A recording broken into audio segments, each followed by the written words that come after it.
Hello everyone and welcome to physical education India. तो LNIP का results कुछ दिन पहले अनाउंस हो गए थे और जैसा कि उनकी नोटिस में मेंशन था कि आपका जो काउंसलिंग का पोर्टल है वो आज 26 तारीख से 28 तारीख यानी कि 3 दिन तक वो एक्टिव रहेगा। तो वो पोर्टल जो है वो अब एक्टिव हो चुका है। तो मैं आपको बताता हूँ कि किस तरीके से आपको अपनी काउंसलिंग को फिल करना है। बहुत ही छोटा सा फॉर्म है, सिर्फ 2 मिनट में मैं आपको उसको फटाफट समझा देता हूँ किसको भरना चाहिए। कुछ बच्चे बहुत परेशान है कि हम ग्वालियर भरें या गुवाहाटी भरें, तो उसके बारे में थोड़ा सा गाइड कर दूंगा। ओवरऑल रैंक के लिए भी मैं बता देता हूँ कि आपको भरना चाहिए कि नहीं भरना चाहिए। और फिर उससे सबसे ज्यादा इंपॉर्टेंट चीज जो मैं वीडियो के लास्ट में आपको बताऊंगा कि जो बच्चे एलएनआईपी जा रहे हैं, ग्वालियर जा रहे हैं या फिर गुवाहाटी जा रहे हैं, तो उनको कौन कौन सी चीजें वहां पे प्रोवाइड होती हैं। काफी बच्चों की क्वेरी आई थी कि सर हम अपनी बेडिंग कैसे लेके जाएंगे, हमको बेड लेके जाना है, टेबल चेयर्स लेके जानी है, इलेक्ट्रॉनिक सामान लेके जाना है, क्या ड्रेस लेके जानी है। ये सारी चीजें मैं आपको फटाफट बता दूंगा ताकि आपको थोड़ी सी हेल्प हो जाए। बाकी डॉक्यूमेंट्स आपको क्या लेके जाने हैं और एक जो कंप्लीट वीडियो थी रिजल्ट की वो मैंने 2 दिन पहले अपलोड कर दी थी, तो वो आपको आई बटन में और नीचे डिस्क्रिप्शन में भी मिल जाएगी। तो आप उसको आराम से देख सकते हो। तो सबसे पहले तो आपको वेबसाइट पे आना है lnip.mponline.gov.in। इसको मैंने नीचे डिस्क्रिप्शन में डाल दिया, तो आप सीधे क्लिक करके इस पेज पे आ जाओगे जो आपके सामने है। यहाँ से आप सीधे आवर सर्विसेज पे जाना और यहाँ पे आपको दिखेगा online registration come choice filling for BPEd counselling phase 1। तो अभी फेज 1 की काउंसलिंग चल रही है। फेज 2 की जब आएगी तो वो यहीं पे आ जाएगी, उसकी डेट 5 से 6 तारीख है, लेकिन अभी फेज 1 में आपको इसको फिल करना है। आप इस पे क्लिक करोगे तो यहाँ पे आपको मांगेगा आपका एप्लीकेशन नंबर, आपकी डेट ऑफ बर्थ, और यहाँ पे आपको एक कैप्चा डालना होगा, एडिशन करके आपको यहाँ डालना होगा। ओटीपी जाएगा आपके रजिस्टर्ड मोबाइल नंबर पे और फिर आपको यहाँ पे इसको फिल करना होगा। एक चीज मैं अभी और ऐड कर देता हूँ, कुछ बच्चों का अभी यहाँ पे एरर आ रहा है कि application number not found.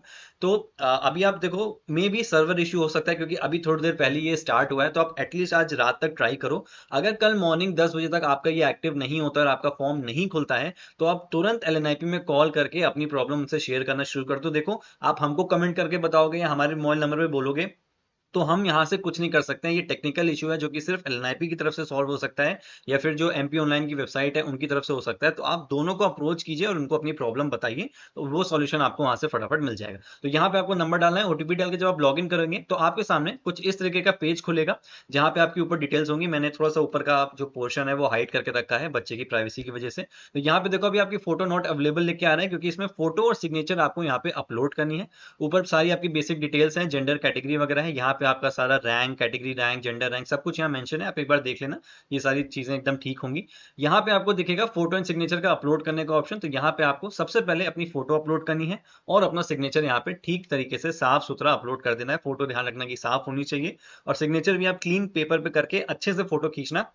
Generally जब आप फोटो खींचते हो तो पीछे लाइट की शेडो आ जाती है सिग्नेचर पे, तो वैसा मत करना, क्लीन फोटो खींचना। 100 KB के ऊपर की नहीं होनी चाहिए और इसको आप आराम से यहाँ पे अपलोड कर दोगे। अपलोड करने के बाद सबसे इंपॉर्टेंट चीज जो आपकी आती है वो है आपका यहाँ पे देखो चॉइस फिलिंग का ऑप्शन कि आपको अपनी चॉइस कैसे फिल करनी है। तो सिर्फ दो चीजें यहाँ पे आपको दिखेंगी, एलएनआईपी ग्वालियर एमपी और एलएनआईपी एनईआरसी गुवाहाटी असम। अब इसको सेलेक्ट कैसे करना है, अगर आप ग्वालियर को फर्स्ट अपनी प्रेफरेंस देना चाहते हो तो सबसे पहले यहाँ पे एलएनआईपी ग्वालियर पे टिक करना। तो यहाँ देखोगे आपका एलएनआईपी ग्वालियर ऊपर आ गया और नेक्स्ट टिक आप यहाँ पे अपना गुवाहाटी में करना। तो गुवाहाटी देखो आपकी यहाँ पे सेकंड प्रेफरेंस बन गया। वाइस वर्सा हो जाएगा, अगर कोई गुवाहाटी जाना चाहता है तो पहले वो गुवाहाटी पे करेगा तो ऊपर गुवाहाटी आ जाएगा और फिर नीचे एलएनआईपी आ जाएगा। तो ये आपकी फर्स्ट और सेकंड प्रेफरेंस हो जाएगी। अब बहुत से बच्चे कंफ्यूज हैं कि सर हमारी रैंक जो है वो थोड़ा सा कंफ्यूजिंग स्टेट में है कि हमको ग्वालियर मिलेगा कि नहीं, गुवाहाटी मिलेगा कि नहीं। तो देखो, मैंने पिछले वीडियो में बहुत क्लियरली बताया था कि आप अभी जिस सेंटर में जाना चाहते हो आप उसको डाल दो। फॉर एग्जांपल, अगर आप ग्वालियर जाना चाहते हो तो आप ग्वालियर फर्स्ट प्रेफरेंस डालो और सेकंड पे आप गुवाहाटी डालो, ठीक है। कुछ बच्चे कंफ्यूज इसमें क्या होते हैं कि वो गुवाहाटी डाल देते हैं और फिर उनको लगता है कि हम आगे अपग्रेडेशन में करके ग्वालियर चले जाएंगे, तो आपको देखो ग्वालियर नहीं मिलेगा। आप गुवाहाटी को फर्स्ट प्रेफरेंस मत डालना, क्योंकि अगर आपको वो मिल गया तो फिर आप ग्वालियर के लिए चेंज नहीं कर पाओगे। तो आप पहली प्रेफरेंस अपनी ग्वालियर डालो, सेकंड अपनी गुवाहाटी डालो। बाकी जो गुवाहाटी जाना चाहता है वो अपनी गुवाहाटी डाल दो, ठीक है। बाकी मैंने पहले वीडियो में बहुत अच्छे से रैंक आपको बताया कि किस तरीके से आपको कैलकुलेट करनी है। अगर ऐसी कंडीशन आ रही है कि आप बहुत ही ज्यादा कैटेगरी रैंक में भी पीछे हो या फिर ओवरऑल रैंक में पीछे हो, तो देखो ग्वालियर मिलने के चांसेस थोड़े से कम होते हैं, क्योंकि ज्यादातर बच्चे जो होते हैं वो ग्वालियर ऑप्ट करना पसंद करते हैं। अगर मैं बात करूं कि अगर 50 बच्चे हैं तो उसमें से 40 से 42 बच्चे ऐसे होंगे जो ग्वालियर जाना पसंद करेंगे। तो अगर आपकी कैटेगरी रैंक काफी पीछे लाई कर रही है तो आप गुवाहाटी को भी अपनी प्रेफरेंस दे सकते हो, क्योंकि आपको चांसेस है कि गुवाहाटी मिल जाएगा। बाकी ये कंप्लीटली आपकी चॉइस है कि आप कहाँ जाना चाहते हो। अगर आपको सेकंड प्रेफरेंस मिल जाती है तो आपको अपग्रेडेशन का फॉर्म का भी ऑप्शन मिलेगा, तो आप उसको बाद में फिल कर लेना। अब कुछ बच्चे ऐसे हैं जो रैंक की वजह से काफी परेशान है कि हम फर्स्ट काउंसलिंग छोड़ देते हैं, सेकंड काउंसलिंग में भर लेंगे। तो देखो, अगर आपको 1% भी ऐसी उम्मीद है कि आपका नंबर आ सकता है, कुछ बच्चे ऐसे हैं जो अगर ऊपर से हट गए तो आप अपनी कैटेगरी रैंक के अंदर आ जाओगे या फिर ओवरऑल सीट्स के अंदर आ जाओगे, तो आप बिल्कुल फर्स्ट काउंसलिंग को मिस मत करना, क्योंकि ये काउंसलिंग की जो चीजें होती हैं थोड़ी सी कंफ्यूजिंग होती हैं। आपकी सीट अगर हट गई या फिर आपकी सीट अगर हटा दी गई या फिर सेकंड काउंसलिंग में नंबर नहीं आया, तो ये काफी कंफ्यूजिंग चीजें होती हैं जिनको क्लियर करना बहुत ईजी नहीं होता है। तो आप अपनी फर्स्ट काउंसलिंग में इसको फिल कर दो, 28 तारीख तक का आपके पास टाइम है। फर्स्ट काउंसलिंग में अगर नंबर नहीं आता है तो हो सकता है सेकंड काउंसलिंग में आपका लिस्ट में नंबर आ जाए, तो फिर आप उसको भी फिल कर देना। लेकिन ये रिस्क मत लो कि हम कुछ टाइम बचाने के लिए या फिर कुछ अमाउंट बचाने के लिए फर्स्ट काउंसलिंग का रिस्क ले लेते हैं, सेकंड में देख लेंगे, तो ऐसा मत करना। बहुत इंपॉर्टेंट चीज है, अगर आप के लिए सक्सेसफुल हो जाती है तो बहुत अच्छा है। यहाँ से दोनों चीजें सेलेक्ट करके आप सबमिट करोगे तो आपसे 600 रुपीज जो फीस है वो मांगेगा। आप यूपीआई से या फिर डेबिट क्रेडिट कार्ड से उसको पे कर सकते हो। फाइनली पूरा प्रिंट आ जाएगा, उसको चेक करके आप प्रिंट अपना निकाल के पीडीएफ फॉर्म में सेव कर लेना, और जब आप कॉलेज जाना, जब आप अपने डॉक्यूमेंटेशन के लिए जाओगे तो आप इसको लेके जाना। अब कुछ इंपॉर्टेंट चीजें मैं आपको बता देता हूँ, जैसे कि बच्चों ने पूछा था कि हमें क्या क्या चीजें लेके जानी है कॉलेज। तो सबसे पहले तो मैं आपको जनरल बता देता हूँ सारे बच्चों के लिए कि आपको एलएनआईपी के जो हॉस्टल्स हैं, आपको एक हॉस्टल में रूम अलॉट हो जाएगा। उसके साथ साथ आपको वहाँ पे एक बेड मिलेगा, टेबल मिलेगी, चेयर मिलेगा और एक कबर्ड मिलेगा। इसके अलावा आपको वहाँ पे कोई चीज नहीं मिलेगी। अगर आप लोग परेशान हो कि आपको अपने गद्दे ले जाने हैं, चद्दर तकिया लेके जानी है, आप बहुत दूर से ट्रैवल करो, तो देखो उसकी टेंशन मत लेना। ग्वालियर में जहाँ पे आपका कॉलेज है वहां से 2-3 किलोमीटर दूर बहुत अच्छी मार्केट है, जहाँ पे आपको सारी चीजें बहुत ही अच्छे दाम में मिल जाती है। बाकी आपको वहाँ के सीनियर्स टीचर्स सब हेल्प करेंगे, तो ये मत टेंशन लेना कि आप बहुत दूर से आ रहे हो। कोई हो सकता हो बहुत बहुत ही नॉर्थ ईस्ट से ग्वालियर की तरफ आ रहा है, कोई बहुत साउथ से आ रहा है, तो आप गद्दे ले लेके आ रहे हो, तो ऐसा मत करना।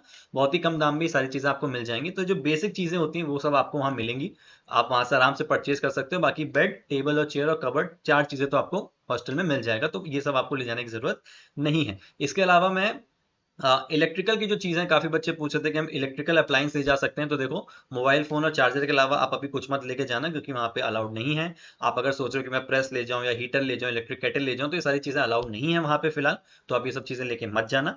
इसके अलावा बॉयज के लिए मैं एक छोटी सी चीज गाइड कर देता हूँ कि वैसे तो मुझे नहीं बताना चाहिए, वहां का ट्रेडिशन है कॉलेज का, आप वहां पहुंचते तो आपको पता चलता है, लेकिन कभी कभी ऐसा होता है कि बच्चे अपने कपड़ों के लिए जब बच्चे पूछते हैं कि हम क्या लेके वहां पे जाएं, तो आप नॉर्मली अपनी किट और अपने जो भी कपड़े हैं वो लेके जाना। बाकी कॉलेज कुछ टाइम बाद आपसे फीस तो ले ही रहा है, आपकी जो टोटल फीस है उसी में वो कपड़ों के पैसे ले रहा है, तो आपको कुछ टाइम बाद वहाँ की जो पर्टिकुलर किट है वो मिल जाएगी, लेकिन तब तक आप अपने नॉर्मल कपड़े पहन सकते हो। बॉयज के लिए बस इतनी सी गाइडेंस है कि आप लोग को फर्स्ट ईयर में कॉलर वाली टी शर्ट जो होती है वहाँ पे पहननी पड़ती है, क्योंकि वहाँ का ट्रेडिशन है। अभी मैं इसलिए बता रहा हूँ, मैं आपको ऐसा नहीं बोल रहा हूँ कि आप सिर्फ कॉलर टी शर्ट ही पहनना या ऐसा कुछ, वो सारी वहाँ के ट्रेडिशन है, आप जब वहाँ जाओगे तो समझ जाओगे।